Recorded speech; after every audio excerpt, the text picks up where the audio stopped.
독일과 덴마크를 국빈 방문하기로 되어 있어요. 국빈 방문. 이거는 방문 중에서도 가장 높은 수준의 국빈 방문이에요.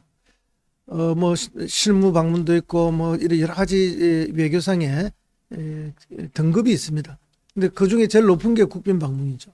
이거 뭐 최소 6개월 전부터 여러 가지 의전의 문제, 일정인의 문제, 그 다음에 뭐 논의되어야 할 공통 관심사와 주제에 관한 문제, 이런 것들을 굉장히 세심하게 양국 간에 협의가 되는 거거든요. 그런데 불과 며칠을 앞두고 다 합의됐던 사항을 파기하고 못 간다, 이렇게 되는 거는 엄청난 외교 결례죠. 있을 수 없는 결례예요. 물론 천재지변이 일어났다든지 어떤 뭐 큰 사변이 발생했다면 그런 경우에 상대국에서 양해가 가능하죠. 그러나 그런 게 지금 있습니까? 없지 않습니까? 용화대 대통령실이 밝힌 바에 의하면 몇 가지 이유가 있지만 납득하기 어렵고요. 특히 그중에 안보에 뭐 위험이 있어서 하는데, 그럼 과거에 나갈 때는 그 정도 위험이 없었습니까? 다 그런 정도의 리스크가 우리는 언제나 있잖아요. 분단 국가니까. 또 북한은 언제나 호전적으로 그렇게 해왔고, 그렇기 때문에 그건 정말 핑계라서 국민들이 동의하기 어려운 거 아닙니까? 결국은 우리 국민들이 뭐 때문에 못 나가느냐? 김건희 여사 리스크 때문 아니냐? 김건희 여사의 특검법이 지금 통과가 됐는데 대통령이 거부를 하셨잖아요. 그럼 이제 다시 재의결이 지금 남아있는 상태거든요. 그럼 외국에서 이게 얼마나 화제가 되겠습니까? 김건희 여사가 따라 나가면.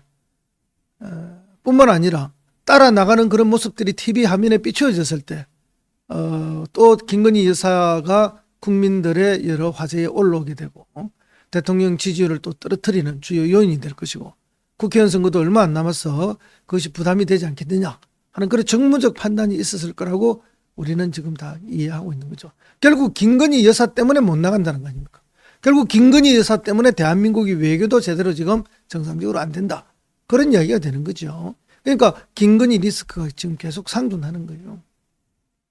가도 문제, 안 가도 문제, 문제 덩어리라는 거죠. 정말 이번 사태를 보면서 윤석열 정권이 얼마나 큰 문제점을 안고 있는지 우리는 여실히 느낄 수 있다. 그런데 최근에 제기되는 또 안 가는 이유 중에 하나가, 이건 뭐 내피셜인 것 같아요. 그러나 오히려 국민들은 더 설득력이 있다라고 생각할 수도 있습니다. 지금 국힘이 공천 중에 있잖아요. 공천 중에 한동훈이가 언제 반란을 일으킬지, 쿠데타를 일으킬지, 공천 쿠데타에 대한 두려움이 있는 거죠. 윤석열이 원하는 사람들을 심어야 되는데 한동훈이 그 뜻을 반하고 자기 세력들을 확장시킬 가능성이 많은 거죠. 지금도 약간의 그런 긴장감들이 보이고는 있어요. 이미 김경률 회계사를 통해서 쿠데타를 한번 일으켰다 아닙니까? 진압은 했지만. 그러니까 해외를 며칠 나가버리면 그 사이에 무슨 일이 벌어질지 감당이 안 되는 거죠. 그런 두려움, 권력 누수에 대한 두려움, 레임덕에 대한 두려움이 못 나가게 된 것이 아닌가 하는 지적들도 지금 나오고 있습니다.